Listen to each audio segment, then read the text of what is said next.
எல்லாருக்கும் வணக்கம். எல்லாரும் நல்லா இருக்கீங்களா? இங்கே இந்த 3 ஃப்ரூட்டை வச்சு என்ன பண்ண போகிறேன்னு பார்க்குறீங்களா?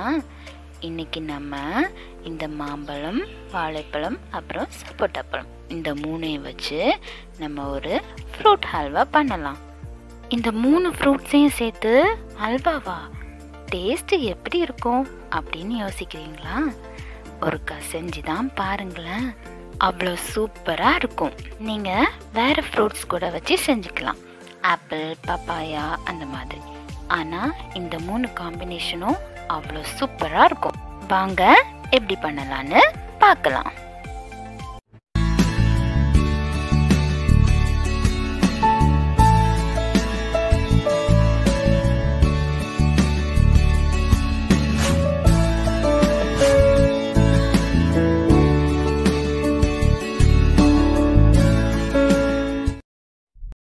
ரெண்டு மாம்பழம் எடுத்து கட் பண்ணி மிக்ஸி ஜாரில் இப்படி அடித்து வச்சுக்கோங்க.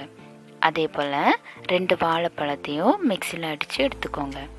அப்புறமா ஒரு 4 சப்போட்டா பழத்தையும் மிக்சியில் அடித்து இந்த மாதிரி எடுத்து வச்சுக்கோங்க.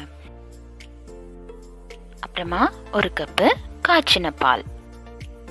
ஹல்வா இனிப்பாக இருக்கணும்ல, அதுக்காக ஒரு 1/2 கப்பு சுகர். அப்புறமா ஹல்வாக்கு டேஸ்ட் கொடுக்குற முந்திரி பருப்பு. ஹல்வா ப்ராசஸ் ஆரம்பிக்கலாமா? அதுக்கு ஒரு பேனில் 2 ஸ்பூன் நெய் ஊற்றி இந்த முந்திரி பருப்பு எல்லாத்தையும் அதில் ஃப்ரை பண்ணி தனியாக எடுத்து வச்சுக்கோங்க. அதே பேனில் 1 கப் பால் எடுத்து வச்சுருந்தோம்ல, காய்ச்சின பால், அதை ஊற்றி கொஞ்சமாக ஹீட் பண்ணிக்கலாம்.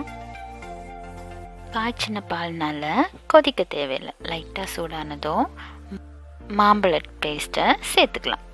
அதே போல் வாழைப்பழத்தோட பேஸ்ட்டையும் இது கூட சேர்த்துக்கலாம். அப்புறமா சப்போட்டா பழம், இந்த 3ஐயும் சேர்த்து நல்லா மிக்ஸ் பண்ணி வச்சுக்கோங்க. பழம்லாம் நல்லா பேஸ்ட்டாக அரையணும்னு அவசியம் இல்லை. கொஞ்சமாக அங்கங்கே துண்டு துண்டாக இருந்தாலும் கடிச்சு சாப்பிடும்போது சூப்பராக இருக்கும். கொஞ்சம் மீடியமான ஃப்ளேமில் இது கொஞ்ச நேரம் ஒரு 10 மினிட்ஸ் குக் ஆகட்டும். அப்பப்போ கலரி விட்டுக்கோங்க.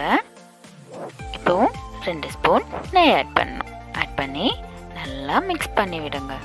கைவிடாமல் மீடியமான ஃப்ளேமில் நல்லா மிக்ஸ் பண்ணிக்கிட்டே இருங்க. ஒரு 10 மினிட்ஸ் கழித்து மறுபடியும் 2 ஸ்பூன் நெய் ஆட் பண்ணி நல்லா மிக்ஸ் பண்ணணும். பார்த்தீங்களா, இப்போ கொஞ்சம் திக்காக இருக்குல்ல ஹல்வா. கைவிடாமல் நல்லா கிளறி விட்டுட்டே இருங்க, இல்லைன்னா அடி பிடிச்சிரும். என்னடா சுகர் போடலேன்னு பார்க்குறீங்களா? போட்டிருக்கேன், ஆனால் வீடியோ எடுக்க தான் மறந்துட்டேன்.